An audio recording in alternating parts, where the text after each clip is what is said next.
राजा बलि की कथा बहुत ही पवित्र पावन कथा है। इस कथा को कलयुग का प्राणी जो मन से सुनता है कहीं ना कहीं उसका कल्याण अवश्य होता है। ध्यान से सुनना इस कथा को और मन से सुनने का प्रयास करना।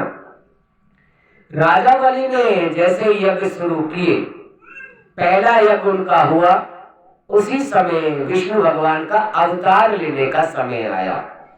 देव माता अदिति और कश्यप मुनि के यहाँ विष्णु भगवान ने वामन भगवान का अवतार लिया। बोलो वामन भगवान की जय। विष्णु भगवान ने वामन भगवान का अवतार लिया। उधर राजा बलि के यज्ञ चल रहे हैं और उधर वामन भगवान की परवरिश चल रही है। देव माता अदिति बड़े प्रेम से भाव से वामन भगवान की भक्ति कर रही है और वामन भगवान को अपना बच्चा समझ के पाल रही है। धीरे धीरे समय के हिसाब से उधर राजा बलि के यज्ञ चल रहे हैं और समय के हिसाब से इधर वामन भगवान धीरे धीरे बड़े हो रहे हैं। और जैसे ही वहां 98 यज्ञ पूरे हो गए, 99 वाले यज्ञ का संकल्प लिए ही जा रहा था। शुरुआत 99 यज्ञ, 98 यज्ञ पूरे हो गए थे, 99 यज्ञ का संकल्प लिया जा रहा था। उसी समय वामन भगवान जाकर के यज्ञशाला में भिक्षा मांगने पहुंचे। जैसे ही जाकर के यज्ञशाला में पहुंचे, आवाज लगाई, भिक्षाम देहि राजन, भिक्षाम देहि। कोई है जो हमें भिक्षा दे सकता है? सभी सेवादार निकल के आए। बोले महाराज आप कौन हो? बोले मैं ब्राह्मण हूँ।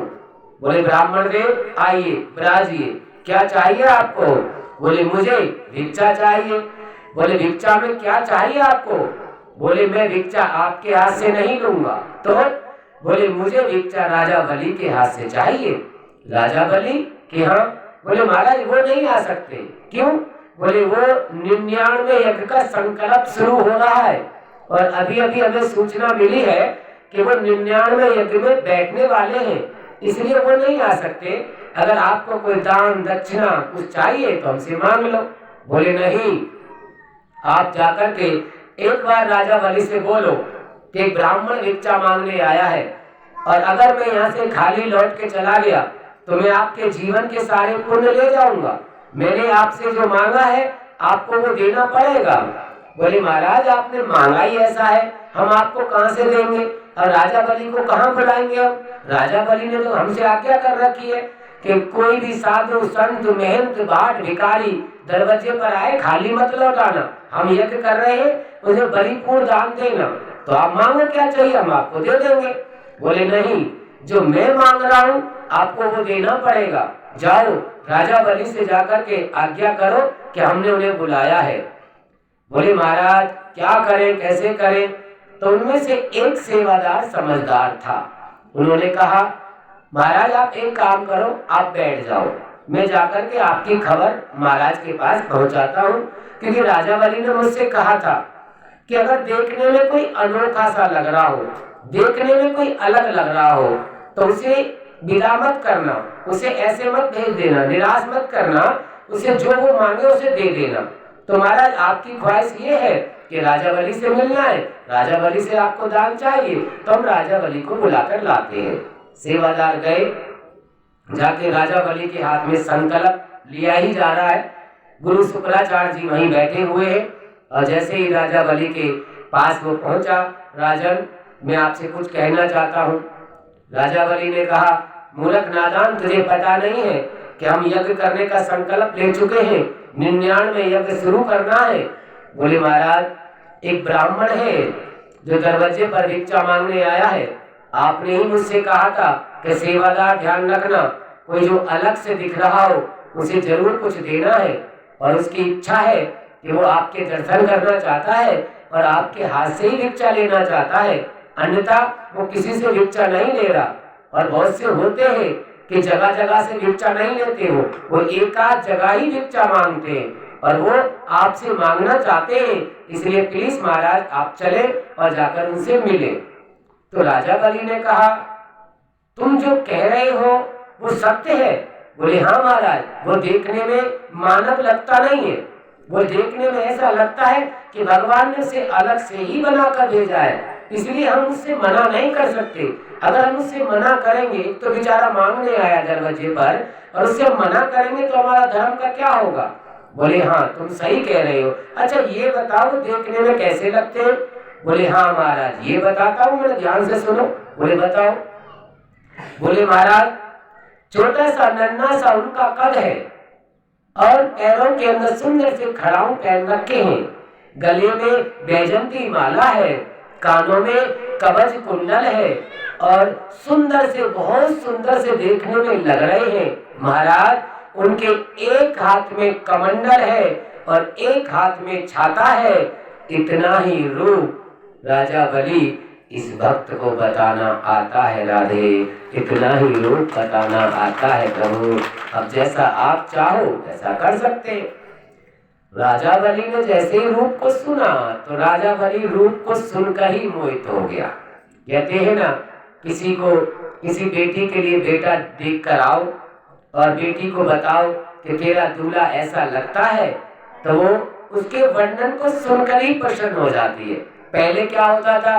पहले नाई ठाकुर जाते थे बेटे को देखने, पहले सैनिक जाया करते थे देखने, धीरे धीरे चलन बदलने लगा, माँ बाप जाने लगे, फिर भैया बहन परिवार वाले जाने लगे।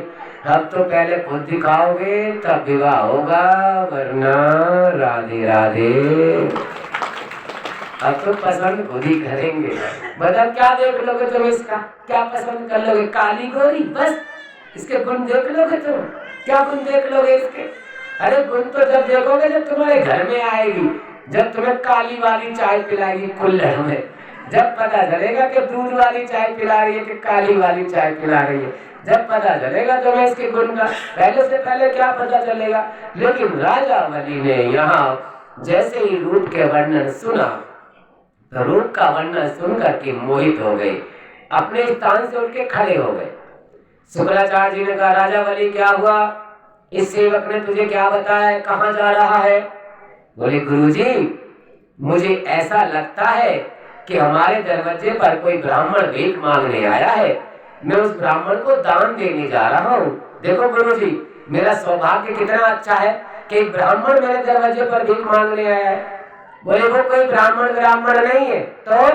बोले वो विष्णु भगवान है, वो नारायण है, वो तुझे छलने के लिए आया है और तुझे छल कर जाएगा। वो तेरे यज्ञ पूरे होने वाले, सिर्फ 2 यज्ञ तेरे बाकी हैं, 99 वाला यज्ञ शुरू हो रहा है और उसके बाद 100 यज्ञ पूरे होंगे, तुझे स्वर्ग मिलेगा।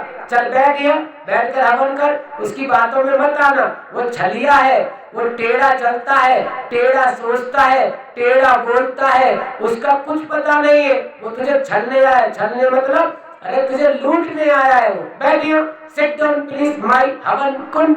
बोले गुरुजी एक बात बोलो? बोले हाँ। बोले गुरुजी सच बात बताओ? बोले हाँ। जो दुनिया को देने वाला है, जो दुनिया उसके पीछे लगी हुई है और दुनिया को देने वाला अगर आज मुझसे कुछ मांग रहा है तो गुरुजी मुझसे बड़ा संसार में भाग्यशाली कौन हो सकता है? जो दुनिया उसके पीछे लगी हुई है, दुनिया उससे कल्पना करती है कि हमें ये दे दे, हमें वो दे दे, और दुनिया उससे मांगती रहती है। और आज वो दुनिया को देने वाला अगर मुझसे कुछ मांगने आया है तो गुरुजी मैं तो ना नहीं करने वाला उसे, मैं तो उसे दिल से दूंगा। बोले अरे बाप रे, दिल की बातें दिल में रहने दे, मान जा, वो तुझे सुरग वुरग कुछ लेने नहीं देगा, तुझे छल के चला जाएगा, तेरे यज्ञ ऐसे ही रह जाएंगे, मान जा, मैं तेरा गुरु हूँ, मैं तुझे शराब दे दूंगा। बोले गुरुजी अब तुम शराब दो, जो तुम्हारा मन करे सो दो।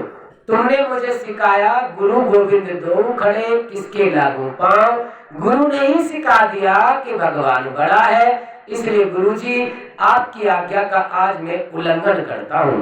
आज मैं आपकी कोई बात नहीं मानूंगा।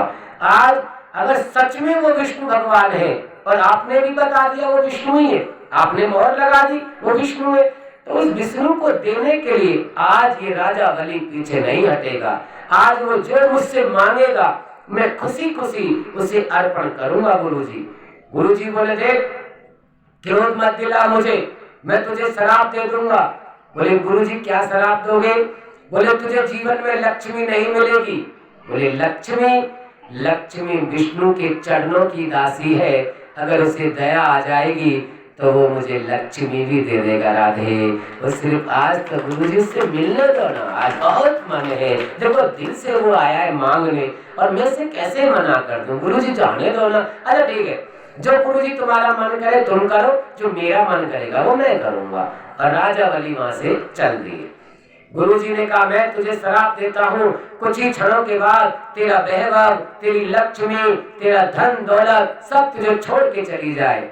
लेकिन वहां राजा बलि ने सुना ही नहीं, राजा बलि चले गए। और जैसे ही वहां विष्णु भगवान के पास पहुंचे और विष्णु भगवान को देखा तो देख करके मोहित हो गए। राजा बलि प्रसन्न हो गए, मन ही मन में गदगद हो गए। बोले महाराज कौन हो आप? बामन भगवान बैठे हुए थे, बैठ करके बामन भगवान खड़े हो गए, राजा बलि की तरफ देखने लगे और मुस्कुराने लगे। राजा बलि बोले महाराज कौन हो आप? बोले मैं ब्राह्मण हूँ। ब्राह्मण? बोले हाँ। बोले असली हो के नकली हो? बोले असली नकली का मतलब? बोले हाँ बताओ ना आप असली हो के नकली हो? बोले तुम राजा बलि हो, तुम पहचान करो कि मैं असली हूँ कि नकली हूँ। बोले हाँ ठीक है, पहचान करनी जरूरी है, क्या लेने आए हो? बोले राजा बलि मैं के हाँ। बोले मुझे जो चाहिए मैं ऐसे नहीं लूंगा। तो बोले आपको संकल्प करना पड़ेगा। संकल्प? कैसा संकल्प? बोले पहले संकल्प करो कि जो मैं मांगूंगा वो आप मुझे दे दोगे, तो फिर मैं आपसे मांग लूंगा। बोले ये कैसे पता चलेगा कि असली हो कि नकली हो? बोले आप राजा बलि हो, आप बड़े हो, आप ही पता करो मैं असली हो कि नकली हूँ। बोले ठीक है अभी पता करता हूँ आप असली हो कि नकली हो, आपको क्या चाहिए?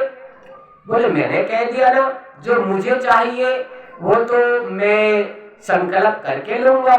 बोले ठीक है तो मैं संकल्प करने के लिए तैयार हूँ।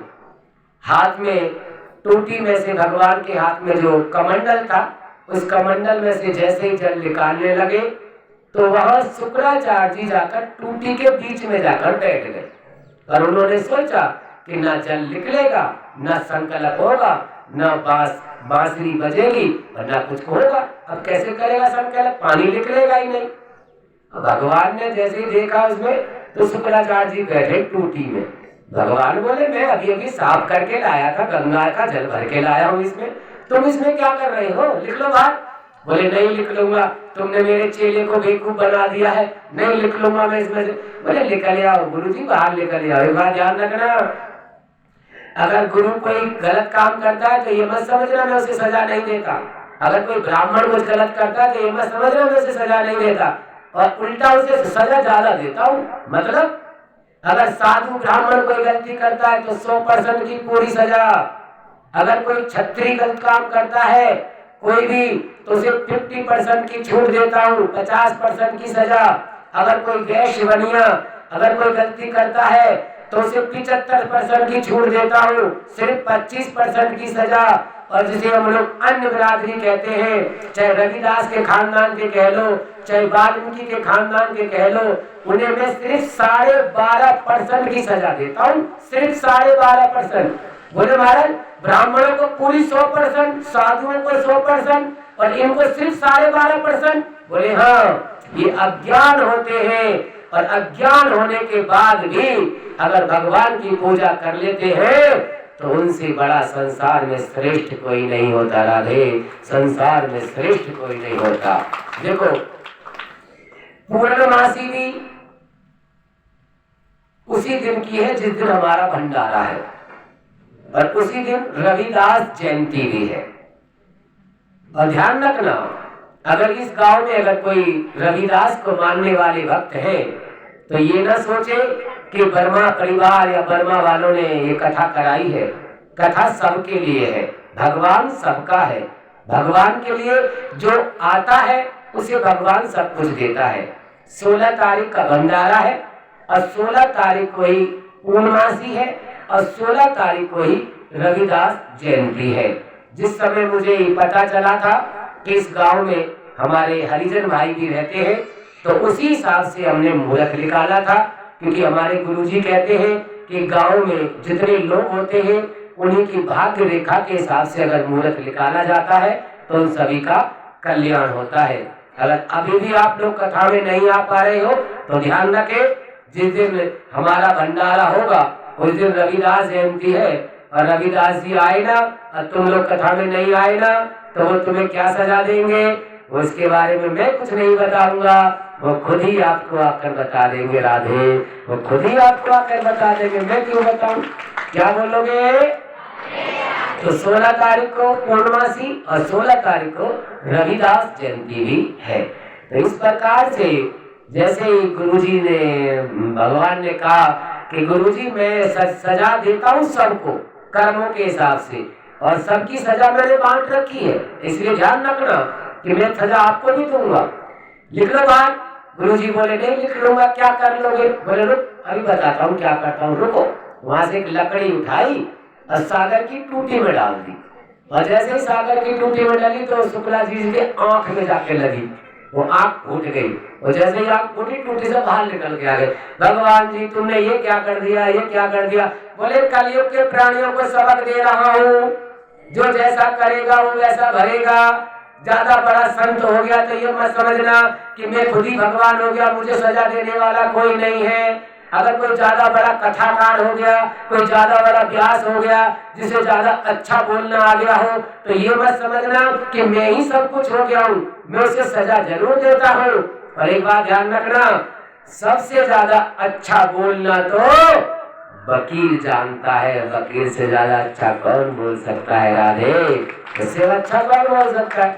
वो झूठ को सच, सच को झूठ, कुछ भी बना सकते। तो इसका मतलब ये थोड़ी है कि वो बड़े हो गए, इसका मतलब ये थोड़ी है कि साधु महात्मा ब्राह्मण बड़े हो गए। देखो सबकी डोरी मेरे ही हाथ में है, बस मैं कर्मों की सजा देता हूँ।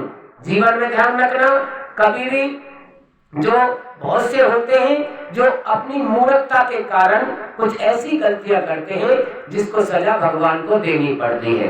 एक बात ध्यान रखना, सिर्फ इशारों में समझा रहा हूँ, समझ में आए तो समझ लेना।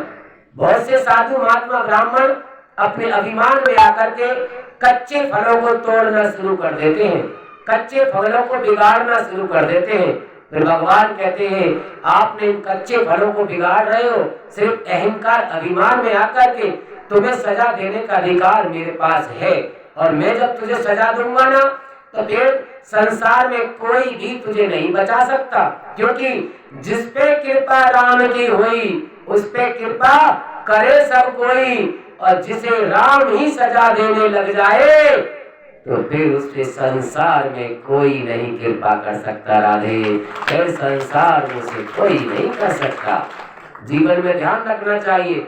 शुक्राचार्य जी की जैसे आंख फूटी, शुक्राचार्य जी समझ गए कि हाँ सच क्या है और झूठ क्या है। देखो कहना बहुत आसान है लेकिन मानना बहुत मुश्किल है। मुझे 11 साल की उम्र से ये चीजें समझाई गई कि संसार में पाप क्या है और पुण्य क्या है। देखो हम लोग क्या समझते हैं, आप लोग क्या समझ रहे हो कि पाप है क्या चीज? पता है पाप क्या है? सबसे बड़ा पाप क्या है ये जानना हमारे लिए बहुत जरूरी है कि हम लोग जिसे पाप कहते हैं क्या वो पाप है, या फिर हम जानते ही नहीं है पाप है क्या। पाप क्या है? सबसे बड़ा पाप संसार में दिल दुखाना, किसी का भी।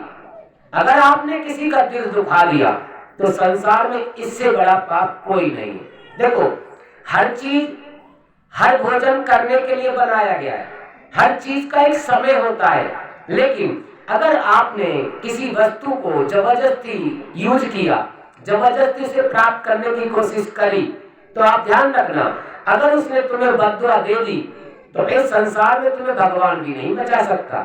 इसलिए जीवन में जो करना है करो, कोई मना नहीं कर सकता आपसे, लेकिन जीवन में कभी किसी का दिल मत दुखाओ, चाहे पति का हो, चाहे पत्नी का हो, चाहे सास का हो, चाहे ससुर का हो, चाहे अड़ोसी का हो, पड़ोसी का हो, चाहे साधु हो, महात्मा हो, शादीशुदा बेटी हो, भांजा हो, दामाद हो, कोई भी क्यों ना हो, मतलब मानव कोई भी क्यों ना हो। मानव क्या, ज्यादा तो दिल जानवर का भी नहीं दुखाना चाहिए। अब बहुत से भक्त तो वो हल चलाने जाते ना, हल तो वो ले लेते सूजा वाला, इतना मोटा सूजा वाला दनादन बजाते हैं, भाई रुक जा, थक गया होगा थोड़ा बेचारा, चल लेगा धीरे धीरे। लेकिन उसको उसी के हिसाब से गाइड किया जाता है, और वो भी उसे उसके कर्मों की सजा मिल रही होती है। क्यों? बोले किसी जन्म में वो इंसान होता है ना, इंसान, तो वो गाय को पीट देता है, और कोई कोई तो ऐसा राक्षस होता है, कसम से हमारी भूमिका ठाकुर जी कहते हैं ऐसे राक्षस को तो क्या करे, पत्नी को पीटने लग जाता है। बता, पत्नी को पीटता है, रह ले तू इसे क्यों पीट रहा है भाई, ये तो बेचारी गाय और पत्नी स्त्री, ये तो एक देवी रूप है, इनको पीटने से, इनको उल्टा सीधा बोलने से तुझे सीधा नरक मिलेगा, सीधा नरक। देखो बेचारी दूसरे की कन्या थी, उसने पाल पोस के बड़ा किया, लेकिन उम्र के हिसाब से तुझे दान दे दिया, अब तेरे पास वो आई है, जितना उससे होता है घर का काम भी करती है, तेरे वंश को आगे बढ़ा रही है, और उसके और क्या कर रही है, वो अपने लिए सिर्फ 2 रोटी खाती है, 2 कपड़े पहनती है, और कभी कभी अगर गुस्से में कोई एक आध शब्द बोल भी दे तो हमें सहन भी करना चाहिए, लेकिन नहीं, उठाएंगे डंडा और बकरी की तरह पीठ में लग जाओ, बकरी की तरह। अब वो भी बेचारी बकरी धीरे धीरे बददुआ देती है, और सत्यानाशी घसीटा, तू अगले जन्म में बैल बनी हो, बैल, और मैं ना अगले जन्म में बैल की मालकिन बनूंगी, मालकिन, और तुम दनादन खूब छेदूंगी तुझे, जब तुझे पता चलेगा आखिर पीटना किसे कहते हैं। कंजूसो जाओ, नहीं सुना था तुमने, क्या बोलोगे? देखो हंसी की नहीं, समझने योग्य बात है, क्रिया पर हाथ नहीं उठाना चाहिए। और बहुत सी पत्नी भी आजकल कम नहीं है, आजकल तो पत्नी भी अकेले में ठोक लेती है ढंग से, ये गलत बात है। पत्नी को भी अपना धर्म नहीं भूलना चाहिए, वो ठीक है नशे में है या उल्टा बोल रहा है, वो अपना धर्म भूल गया, तुम तो नशे में नहीं हो, तुम तो ठीक हो ना, तो तुम अपना धर्म का पालन करो। हाँ चलो ठीक है, ज्यादा परेशान कर रहा है तो धक्का मार दो, अलग चले जाओ, लेकिन आप अगर उस पर हाथ उठाती है, लक्ष्मी स्त्री अगर हाथ उठाती है तो ठीक नहीं होता। देखो एक बार काली माता को क्रोध आ गया था, और जब काली माता को क्रोध आया था ना, तो राक्षसों का संहार करने के लिए निकली थी वो, लेकिन जब शंकर भगवान आगे आकर लेट गए थे तो पति धर्म उसे भी याद आ गया था।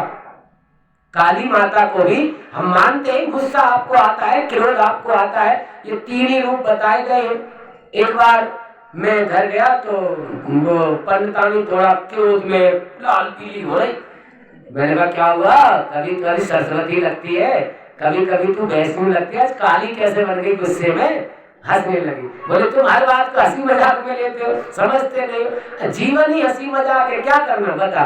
तो ये सत्य है कि कभी कभी हम वैष्णव होते जब उनकी सेवा करते, कभी कभी हम सरस्वती होते अच्छा बोलते, लेकिन कभी कभी काली का रूप भी हम बना लेते, लेकिन काली का रूप भी बनाओ दुनिया के लिए, लेकिन पति के लिए नहीं। ध्यान रखें, क्योंकि जब शंकर भगवान आगे लेट गए थे ना, तो काली माता का क्रोध शांत हो गया था, उनकी छाती पर पैर रखते ही ये उन्होंने सिद्ध कर दिया कि अगर पति थोड़ा बहुत उल्टा सीधा बोल भी देता है, लेकिन पति को कटु शब्द नहीं बोलने चाहिए, पाप लगता है, क्योंकि ये दूसरे की कन्या है, तेरे घर की नहीं है, तू इसे सिर्फ से ब्याह के लाया है, तो पति को भी पाप लगता है और पत्नी को भी पाप लगता है उल्टा सीधा बोलने से। तो ध्यान रखें, ऐसी मर्यादाओं का पालन करने से हमारा कल्याण होता है। तो क्या बोलोगे?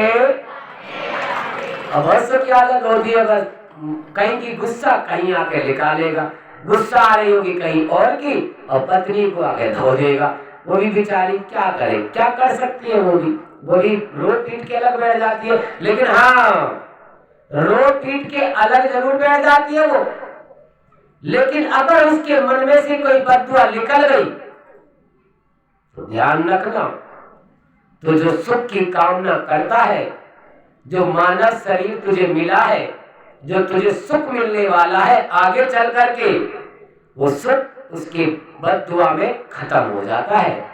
इसी प्रकार से यहाँ सुखदेव जी महाराज वर्णन करते हैं, हे राजन, भगवान ने शुक्राचार्य जी को सजा दी है, और सजा के अधिकारी सभी होते हैं, जो जैसा करता है कहीं ना कहीं भगवान उसे वैसा ही फल प्राप्त देते हैं।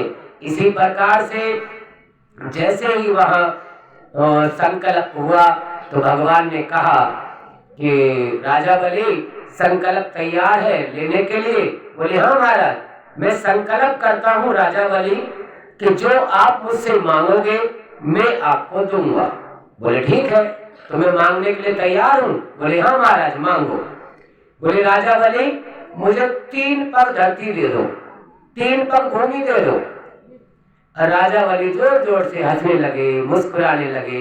बोले महाराज मैं तो सोच रहा था आप असली हो, लेकिन आप तो नकली हो। भगवान बोले भाई तूने कैसे पता कर लिया मैं नकली हूँ? बोले तुम्हें मांगना भी नहीं आता। बोले मांगना नहीं आता मतलब? बोले तुम नकली हो, तुम असलियत में श्री ब्राह्मण हो, तुम विष्णु नहीं हो। बोले क्यों? तूने कैसे पता करा मैं विष्णु नहीं हूँ? बोले तुम्हें मांगना नहीं आता ना इसलिए। अगर तुम्हें मांगना आता ना तो मैं समझता कि तुम असली हो, और तुम्हें तो मांगना ही नहीं आया, इसका मतलब तुम नकली हो। बोले क्यों? मुझे क्यों मांगना नहीं आया? बोले 3 पग भूमि मांगी बस। अरे एक गांव मांग लो, एक इलाका मांग लो, एक जिला मांग लो, इतना मांगो जो दोबारा कहीं जाने की जरूरत ना पड़े। 3 पग भूमि में क्या करोगे?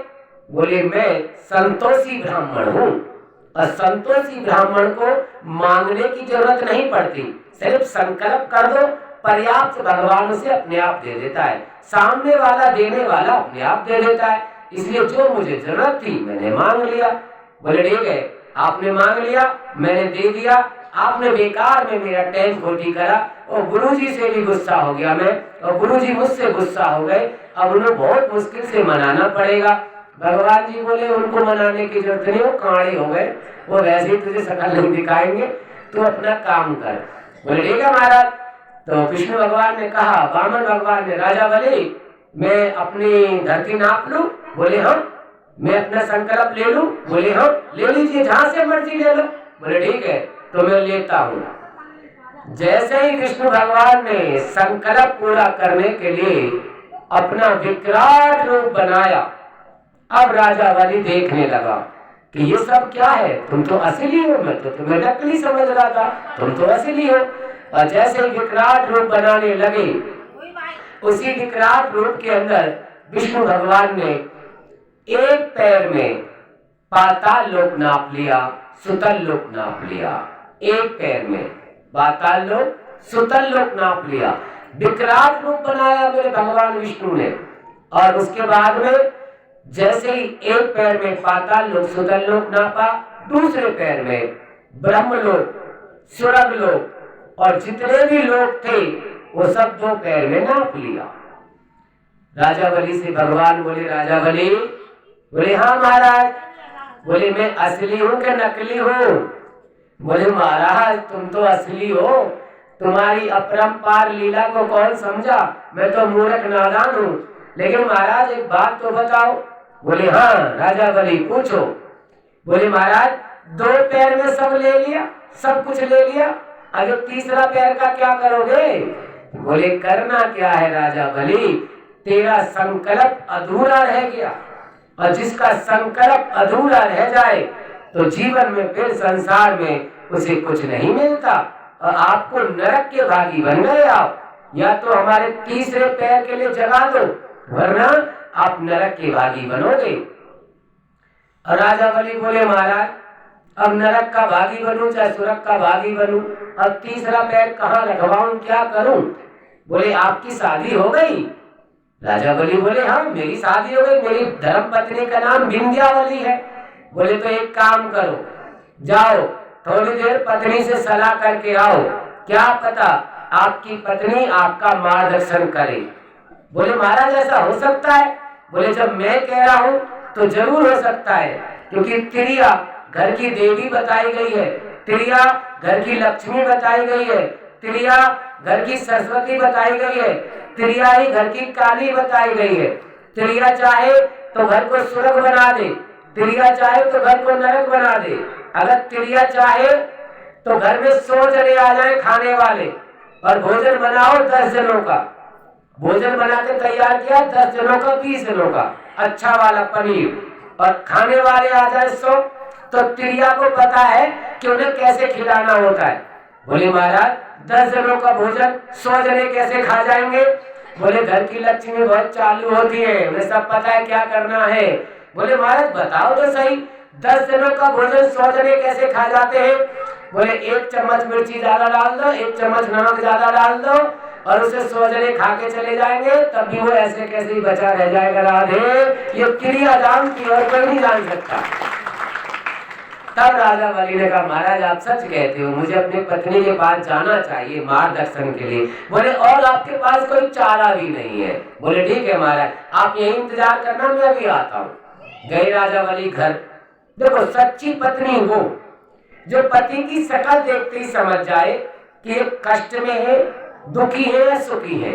देखो अगर पति को थोड़ा कष्ट हो, दुख हो, तो कृपया करके उसे एक्स्ट्रा ज्यादा ना बोले, तो उसे समझाने की कोशिश करे।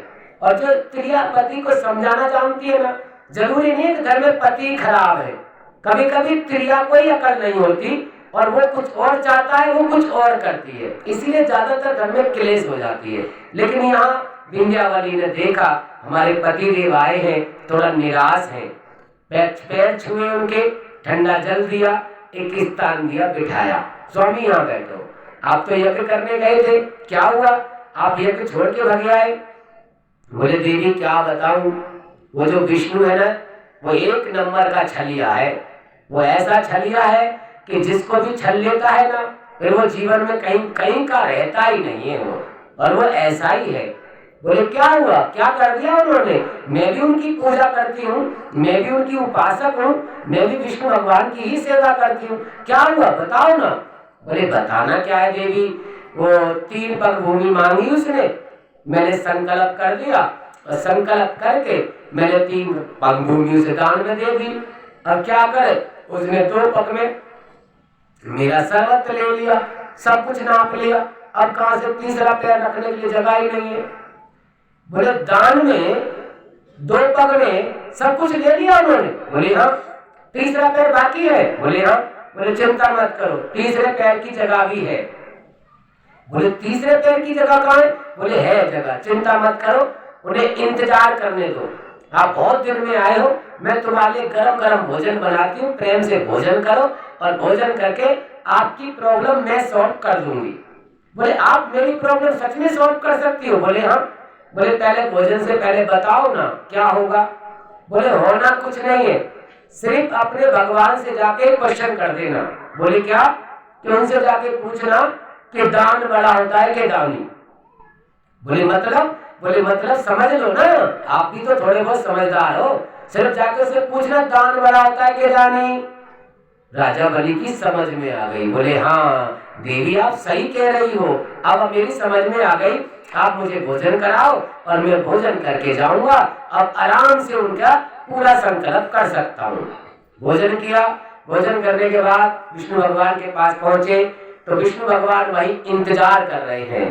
बोले राजा बलि आ गए आप? बोले हाँ महाराज। बोले हमारा संकल्प?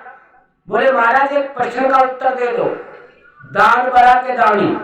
अच्छा आप लोग बताना दान बड़ा होता है कि दानी? माताएं बहनें बहुत सारी बैठी हैं। अच्छा जो दानी कह रहे हैं वो हाथ उठाओ। वीडियो में दिखना तो चाहिए ना, ऑनलाइन वीडियो चल रही है। जो दानी कह रहे हैं हाथ उठाओ, विश्वास है तो उठाओ।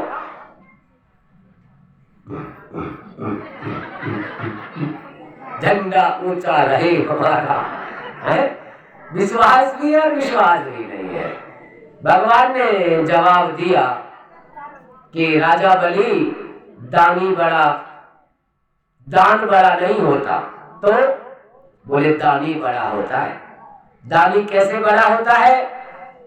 दान क्यों नहीं बड़ा होता? बोले ये जो दान था ना, निकल लिया कहाँ रह गया, ये जो दान था ना, ये दान तिजोरी में रखा होता है, घर में रखा होता है। जब तक आप इस दान को यहाँ लाकर नहीं दोगे तो इस दान के कोई पैर तो है नहीं जो चल के अपने आप आ जाएगा। जब आज हम व्यास गद्दी पर आ रहे थे तो एक बहन जी ने रास्ते में ही बोहनी कराई हमारी, 10 का नोट हाथ में दे दिया, वो भागवत जी पे आके चढ़ा दिया हमने। तो ये दान है। यानी कि ये दान, पैसे को दान बोलते हैं, ये दान अपने आप चल के नहीं आ सकता। दानी का जब मन बनेगा कि हम किसी ब्राह्मण को, योगी को ये दान हमें देना है, तो ये दान बड़ा नहीं होता, तो बोले दानी बड़ा होता है। जैसा बहुत सी माता बहनों ने थोड़े थोड़े हाथ उठाए थे, हिम्मत करी थी। तो संसार में कौन बड़ा होता है? बोले संसार में दान बड़ा नहीं होता, संसार में दानी बड़ा होता है। तो राजा बलि ने कहा महाराज एक बार और बताओ ना, कौन बड़ा होता है? बोले दान बड़ा नहीं होता, दानी बड़ा होता है। बोले महाराज आपने 2 पैर में मेरा पूरा दान नाप लिया ना? बोले हाँ। अभी दानी बचा है ना? बोले हाँ। ठीक है। भगवान के चरणों में बैठ गए राजा बलि और भगवान से बोले महाराज तीसरा पैर निकालो और इस दाने के सिर पे रख दो, इस दाने को नाप दो और एक बार प्रेम से राधे राधे बोलो। वो तो मेरी पत्नी अच्छी थी, ज्ञानी थी, जिसने मुझे बता दिया, वरना मुझे नरक मिलता राधे, वरना मुझे नरक मिलता। इसलिए प्रभु आप ना बस जल्दी दान नापो, जल्दी खिसको यहाँ से, तुम्हारा कोई भरोसा नहीं, तुम बहुत बड़े छलिया हो। उस समय भगवान विष्णु ने कहा राजा बलि, बोले हाँ आज तूने मुझे मन से दिया है, जो मैंने मांगा उससे भी ज्यादा तूने दे दिया आज मुझे। आज तूने अपने आप को भी मुझे दान में दे दिया, तूने अपने आप को भी नाप दिया है। तो आज ना तूने मुझे दिया है ना, तो मैं भी तुझे देने से पीछे नहीं हटूंगा। बोले महाराज अब तुमने सब कुछ ले लिया, ये दानी भी तुम्हारा नौकर हो गया, अब मैं क्या दे सकता हूँ आपको, आप मुझे क्या दोगे? बोले चिंता मत करो, मेरे बारे में आपने सुना है, जब वो देता है तो ढेरों के ढेर देता है और जब लेता है तो चमड़े भी उधेड़ लेता है। ऊपर वाला जब भी देता है छप्पड़ फाड़ के देता है। अब छप्पड़ बचे ही नहीं है, अब तो सरकार ने भी लेंटर बनवाने शुरू कर दिए हैं और लेंटर की तरह हम लोग कठोर हो गए हैं। इसलिए दान पुण्य नहीं करते हैं तो भगवान भी अब छप्पड़ फाड़ कर हमें देता नहीं है राधे। छप्पड़ बचे ही नहीं, कहां से आएगा? अब तो कठोर हो गए ना लेंटर की तरह हम लोग। तो अब दुनिया को बांट देंगे, लेकिन जिसको देने का नंबर होगा ना, कभी कभी हम उसे नहीं देंगे। दुनिया को दावत खिला देंगे, वो रिश्तेदार को वहां से बुलाएंगे, फोन पे नहीं आएगा, चिट्ठी भेजेंगे, खुद जाएंगे, उन सबको खिलाते रहेंगे।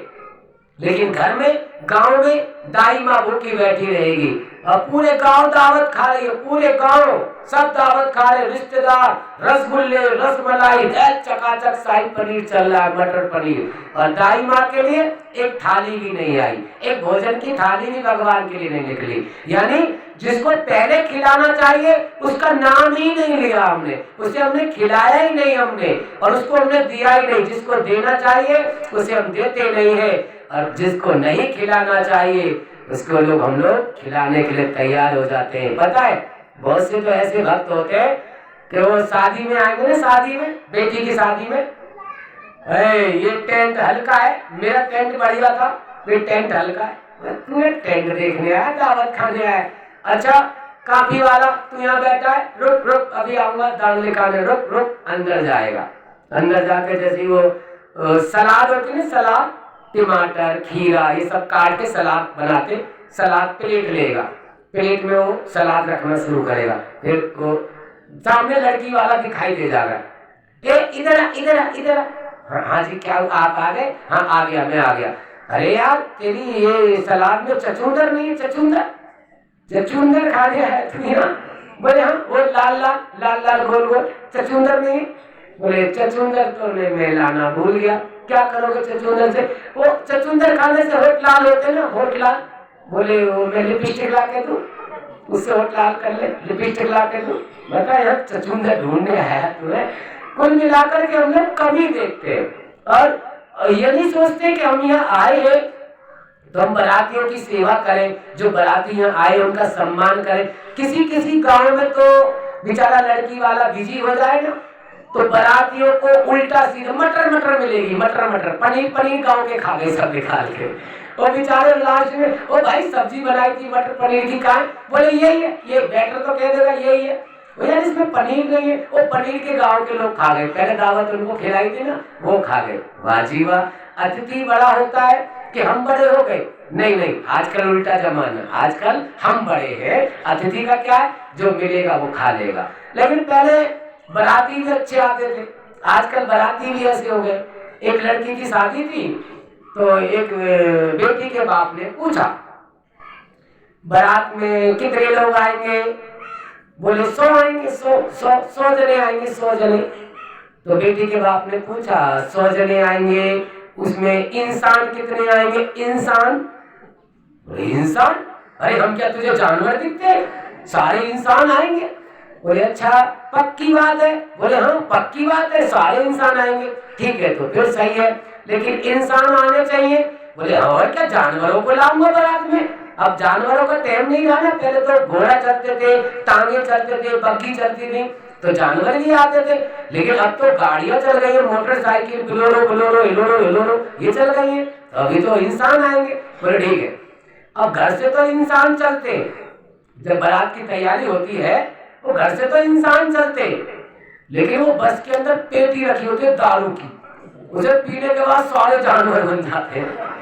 पहले एक दूसरे से लड़ने लग जाएंगे। वो लड़की वाला है, और रुको रुको रुको भाई, मैंने कहा था तू इंसान ले तू जानवर क्यों ले आया? बोले कौन से जानवर? बोले जानवर ही तो लड़ते हैं आपस में। चाचा आपस में लड़ रहा है, ताऊ आपस में, तूने मेरा पैक पी लिया, तूने मेरा पैक पी लिया, तूने मेरी बोतल चुरा ली, ले जानवर है और क्या है? बोले क्या करे? बोले करना कुछ नहीं है, ये राक्षस आ गए सारे, रात को 11 बजे बुलाना, 10 बजे बुलाया है। बोले हाँ 12 बजे खिलाओ और 1 बजे में भगा दो रात में, इन्हें रोकने की जरूरत नहीं है, इनमें इंसान कोई नहीं है। 2-4 इंसान है जो लड़के के साथ रहेंगे, लड़के की माँ, वो लड़के के पिताजी, ताता ताऊ, 2-4 जने रह जाओ, बाकी सब जाओ। देखो पहले बारात में इंसान आते थे, 1.25 महीने बारात रुकती थी। मुझे याद है, ज्यादा दिन पुरानी बात नहीं है, सिर्फ 20-21 साल पुरानी बात है। जब मेरा विवाह हुआ था तो 16 दिन बारात को रोका था। एक दिन चाचा ने रोका, एक दिन ताऊ ने रोका, एक दिन गांव के सरपंच ने, इधर सरपंच कहते हैं हमारी तरफ प्रधान कहते हैं, 16 दिन बारात को रोका गया था। 16 दिन पहले 1.25 महीने बारात रुका करती थी। क्यों? अरे बारात में इंसान आते थे ना, सब लोग अच्छे होते थे।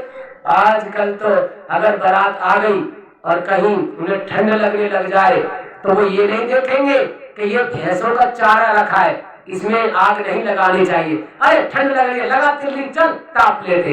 राक्षसों, इसीलिए तो तुम्हें आजकल ज्यादा देर रखा नहीं जाता। बस खिलाओ, 10 बजे बुलाओ, 12 बजे खिलाओ, 1 बजे आवाज लग जाती है, बस तैयार खड़ी है, जल्दी चलो, जो रह जाएगा वो रह जाएगा, सवेरे कोई नाश्ता मिलने वाला यहाँ। कंजूसो आप तो हमारे ठंडी भी ज्यादा कर रखी है, बजाना तो ढंग से बजाओ। क्या बोलोगे? जोर से बोलोगे, प्रेम से बोलोगे, राधे।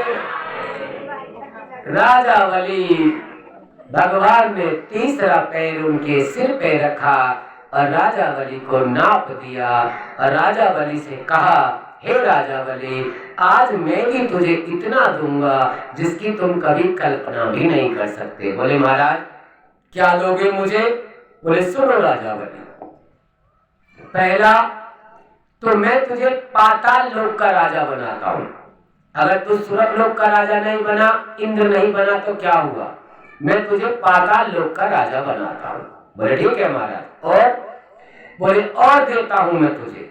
बोले क्या?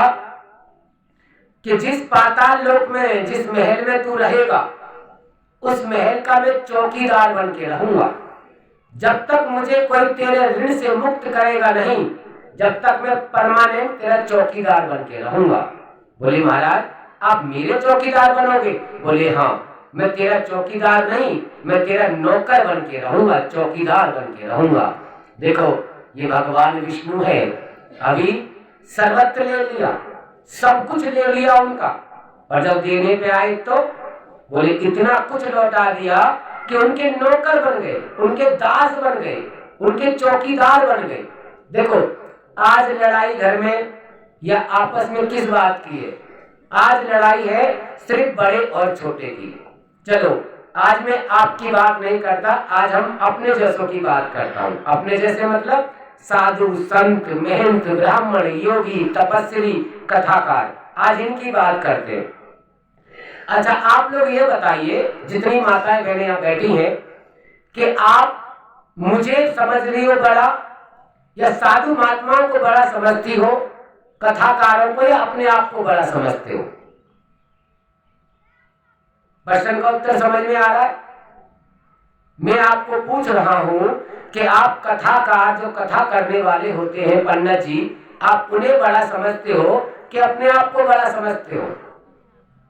है जी? समझ में नहीं आया? जोर से बोलो। कौन बड़ा है तुम्हारी नजर में, साधु महात्मा ब्राह्मण या तुम? साधु ब्राह्मण?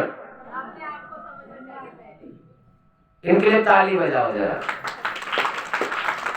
दिल से बजाओ जरा। आज सास कहते ना मैं बड़ी हूं, बहू कहते ना मैं बड़ी हूं, और ये ही सत्य है।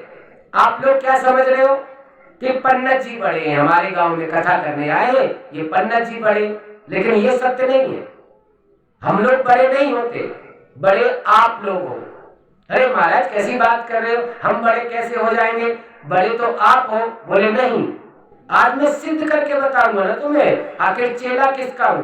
देवकी नंदन ठाकुर जी का, और वो भी हमारे परम मित्र रहे हैं। गुरु के साथ साथ, दीक्षा लेने के साथ साथ परम मित्र रहे। एक स्टेज पर हमने परफॉर्म किए, और आज उन्हीं का यह होमवर्क है। दिल से सुनना जरा। आप लोग समझते हो कि पंडित जी बड़े होते हैं, और पंडित जी यही समझते हैं कि पंडित जी कभी बड़े नहीं होते, ये कथा वाले कभी बड़े नहीं होते। तो बोले सिद्ध करके बताओ। चलो सिद्ध करते। जो चौकी पर बैठते हैं उसे कहते हैं चौकीदार, और जो जमीन पर बैठता है उसे कहते हैं जमींदार। अब ये बताओ, जमींदार बड़ा के चौकीदार? अब तो बोलो है। तो तुम जमीन पर बैठे हो, मैं चौकी पर बैठा हूँ, है? चौकीदार बड़ा के जमींदार? हो गया ना जमींदार बड़ा, आप बड़े हो गए ना। अरे ना महाराज, ऐसे लुल्लू मत बनाओ, थोड़ा ठोस सबूत दो, जब पता चलेगा। ऐसे कैसे? ऐसे तो कोई भी कह देता है। चलो ठीक है, आज आपको मैं ऐसा ठोस सबूत दूंगा कि आप जीवन में याद रखना। ये बताओ, देने वाला बड़ा होता है कि लेने वाला? देने वाला, देने वाला बड़ा होता है और लेने वाला छोटा होता है।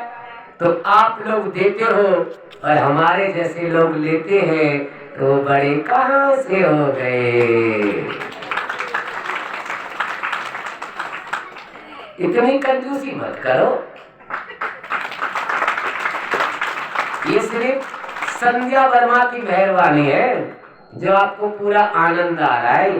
पता है, संध्या वर्मा जी अपनी टीम के साथ, जिसमें काम करती हैं, वो जॉब करती हैं, एक प्रोडक्ट वगैरह है उसमें जॉब करती हैं, वो अपनी टीम के साथ घूमते घूमते वहां पहुंची। आवाज सुनी इन्होंने, तो वहां कथा में थोड़ी देर बैठी, और थोड़ी देर कथा सुनने के बाद ऐसा मन में संकल्प सा हुआ कि चाहे हम कितने ही गरीब हैं या कुछ भी है, लेकिन ये कथा मैं अपने गांव में कराऊंगी। 4-5 दिन के बाद उनका कॉल गया और इन्होंने कहा कि पंडित जी, हम चाहते हैं कि आप एक बार मेरे परिवार से आकर मिलो। 7-8 बजे का रात्रि का समय था। उस समय हम इनके परिवार से मिलने आए। जब हमने गांव देखा तो गांव देख करके हमारा खुद मन मोहित हो गया कि गांव बहुत अच्छा है, यह कथा होनी चाहिए। तो संध्या वर्मा जी की अपार कृपा से, उनके संकल्प से ये भागवत कथा यहाँ हो गई। क्या पता, कहते हैं कि कोई और भी ऐसा संकल्प कर लेता है तो एक जने के पुण्य करने के कारण सबका कल्याण हो जाता है। राधे, सबका उद्धार हो जाता है। और आप अगर 10-5 रुपए दान में चढ़ा दोगी ना, तो तुम्हारा घाटा होने वाला नहीं है। क्यों? जितना मैंने तुम्हें हंसाया है ना, उतना आप लोग घर में ज्यादा हंसते भी नहीं हो। पता है, हंसने से खून बढ़ता है, खून, और मैंने तुम्हारा खून बढ़ाया है। हाँ, तो 10-5 रुपए दान में देने से घाटा नहीं होगा आपका। मुझे मत देना, मैं अपने लिए नहीं कह रहा, टेंट है, डीजे है, बहुत सारे खर्चे हैं, तो आप चाहें तो आपका घाटा नहीं है। अच्छा सच बताना दिल से, अब मुझे समझ में आ जाएगा कि आपके कथा समझ में आ रही है कि नहीं। एक बार संध्या वर्मानी जी ने जो मुझे यहाँ बुलाया है वो गलती करी है कि नहीं? अगर अच्छा किया है तो दोनों हाथ बिल्कुल सीधे उठाना, जलेबी की तरह नहीं, बिल्कुल सीधे। अगर सच में आप, क्योंकि इन्होंने कोई अच्छा काम उठा के रखा, मां चश्मा, जोरदार ताली बजा के धन्यवाद करो, जय हो। तो कभी भी जीवन में कोई ऐसा काम, धर्म का काम करने का मौका मिल जाए तो उसे देखो, एक बात ध्यान रखना, संकल्प हम करते हैं, पूरा भगवान करता है। अगर गलत संकल्प हम करते हैं तो भगवान पूरा नहीं करता, लेकिन अच्छा संकल्प है, दुनिया के बारे में सोचने का संकल्प है, तो वो भगवान पूरा कर देता है। और यही सत्य है, क्योंकि जब इन्होंने इस कथा को सुना तो उनकी समझ में आया कि टीवी चैनल में हम कथा सुनते हैं या भागवत कथा हम वैसे भी सुनते हैं, तो वो चीजें समझ में नहीं आती जो चीजें हमें इस पंडाल में समझाई जा रही हैं, घर गृहस्थी से जोड़ करके कथा को सुनाया जा रहा है। तो इसका मतलब मुझे अपने गांव में कथा करानी चाहिए। और इनका संकल्प हुआ और भगवान की अपार कृपा हुई, तो आपका भंडारा भी बहुत अच्छे दिन होने वाला है। पता है उस दिन पूर्णमासी भी है और रविदास जयंती भी है। उस दिन आपका भंडारा हवन यज्ञ रहेगा और उससे एक दिन पहले 15 तारीख को भागवत जी का संपन्न पूजन रहेगा। आज भागवत जी का तीसरा दिन है। राजा बलि का चरित्र आपको सुनने का सौभाग्य मिल रहा है। चरित्र पर थोड़ा ध्यान लगाएं और कथा को थोड़ा और भी मन से सुने। जैसे ही राजा बलि को भगवान ने आशीर्वाद दिया कि मैं तुम्हारे घर का चौकीदार बन के रहूंगा और तुम्हें बड़ा बना के मैं रखूंगा, इस प्रकार से आज भगवान विष्णु पाताल लोक में, सुतल लोक के अंदर चौकीदार बन के रह रहे हैं और राजा बलि वहां का राजा है और भगवान विष्णु चौकीदार मतलब एक नौकर बन के रह रहे हैं। उनके मेन गेट पर ड्यूटी करते हैं। जो आता है कोई पहले भगवान से मिलता है, तब राजा बलि के पास जाता है। उधर ब्राह्मण करते करते नारद जी बैकुंठ में पहुंचे और जाके आवाज लगाने लगे, नारायण नारायण नारायण नारायण। लक्ष्मी माता निकल के आई, कोई नारायण वारायण नहीं है यहाँ, बहुत दिन से नारायण चले गए हैं, लौट कर नहीं आए। बोले कहाँ गए कृष्ण भगवान? बोले वो वामन भगवान का अवतार लेकर गए थे, वो जब से लौट के नहीं आए, मुझे भी नहीं पता वो कहाँ है। नारद जी बोले मुझे पता है वो कहाँ है। बोले तुम्हें कैसे पता? बोले भक्त ही जान सकता है भगवान को, माँ बाप को सच्चे बच्चे ही जान सकते हैं, सच्चे माँ बाप ही अपने बच्चों को जान सकते हैं कि वो क्या करते हैं और क्या नहीं करते। मैं भगवान का भक्त हूँ, नारायण का भक्त हूँ, मुझे पता नहीं चलेगा तो किसे पता चलेगा नारायण का है? लक्ष्मी माता बोली बताओ ना कहाँ है नारद जी? बोले मैं बताऊं? बोले हाँ। बोले वो राजा बलि के चौकीदारी कर रहे हैं। बोले कैसी बात करते हो? वो दुनिया को देने वाला है, वो दुनिया को देता है, वो चौकीदार कैसे बन गया?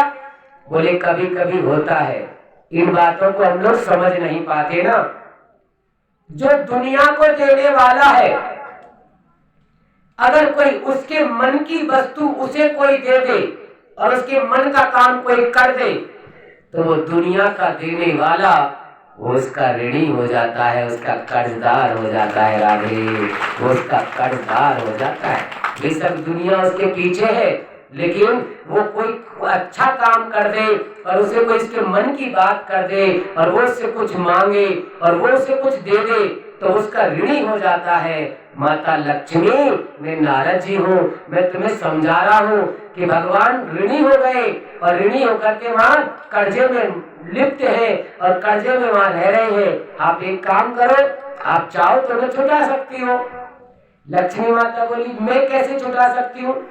बोले घर की तिरिया चाहे तो क्या नहीं कर सकती?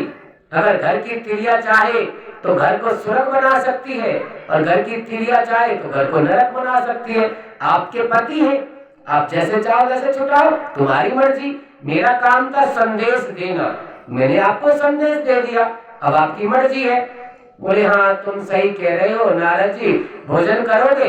बोले नहीं, आज भोजन में पार्वती माता के हाथ का करूंगा। मैं तो आपको सिर्फ संदेश देने आया था।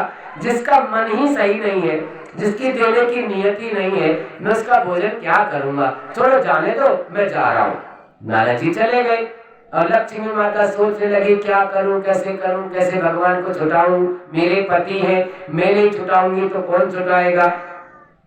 मन में विचार करते करते सावन का पवित्र पावन महीना आया और जैसे ही सावन का पवित्र पावन महीना लगा तो लक्ष्मी माता ने एक कच्चा धागा लिया और कच्चा धागा हाथ में लेकर के जाने लगी।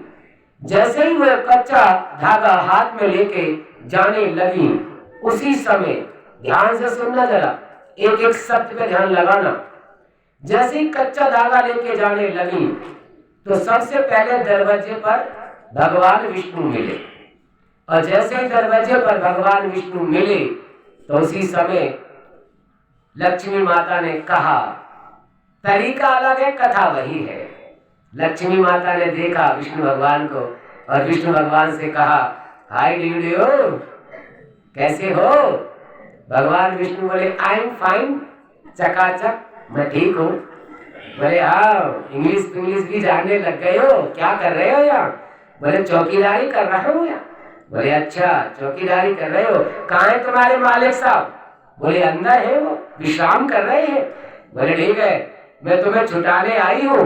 बोले हाँ, पत्नी तो कर सकती है सब कुछ, अगर पत्नी चाहे तो क्या नहीं कर सकती? पत्नी चाहे तो पति को कर्जे में डुबो दे और पत्नी चाहे तो पति को कर्जे से उबार ले। आप लक्ष्मी हो, आइए, मोस्ट वेलकम माई धाम। बोले ठीक है, ज्यादा पढ़े लिखे मत बनो, रुको अभी छुटा के जाती हूँ। बोले ठीक है, जाओ। अंदर गई, आवाज लगाई, कोई है क्या महल में? राजा बलि आए, बोले हाँ देवी मैं हूं ना, बोलो क्या चाहिए? बोले कुछ नहीं चाहिए, बस मैं तुम्हें अपना भाई बनाना चाहती हूँ, तुम्हारे हाथ पे राखी बांधना चाहती हूँ। बोले राखी? मेरे सौभाग्य है, मैं से भी मेरी कोई बहन नहीं है, आप मेरे घर आई हो, बैठो विराजो, मैं आपसे राखी बंधवाता हूँ। जैसे ही हाथ आगे किया तो लक्ष्मी माता की तरफ गौर से देखा राजा बलि ने। राजा बलि समझ गए, आ गई आप? बोले हाँ मैं आ गई, मैं तुम्हारी बहन हूँ ना। बोले ठीक है बहन जी, राखी बांधो। राखी बांध दी। राखी बांधने के बाद राजा बलि ने कहा, देखो भैया का एक फर्ज बनता है कि जब बहन राखी बांधती है, भैया दोज खिलाती है, तो उसे कुछ देना पड़ता है, कुछ मांग लो। लक्ष्मी बोली छोड़ो, रहने दो, क्या मांगना? बोले नहीं कुछ मांग लेना। बोले रहने दो, क्या मांगना? बोले नहीं मांगो तो सही। बोले एक शर्त पे मांगूंगी। बोले क्या शर्त है? बोले पहले संकल्प ले लो। बोले हाँ, अब तक मैं सोच रहा था कि तुम असली हो कि नकली हो, पक्की मोहर लग गई कि तुम असली हो। वो भी संकल्प बहुत करवाता है और तुम भी संकल्प करवा रही हो। चलो ठीक है, मैं संकल्प लेने के लिए तैयार हूँ, मुझे पता है तुम क्या मांगने आई हो, मैं संकल्प लेने के लिए तैयार हूँ। राजा बलि संकल्प लेता है कि जो भी आप मांगोगी वो मैं आपको दूंगा। बोले पक्का?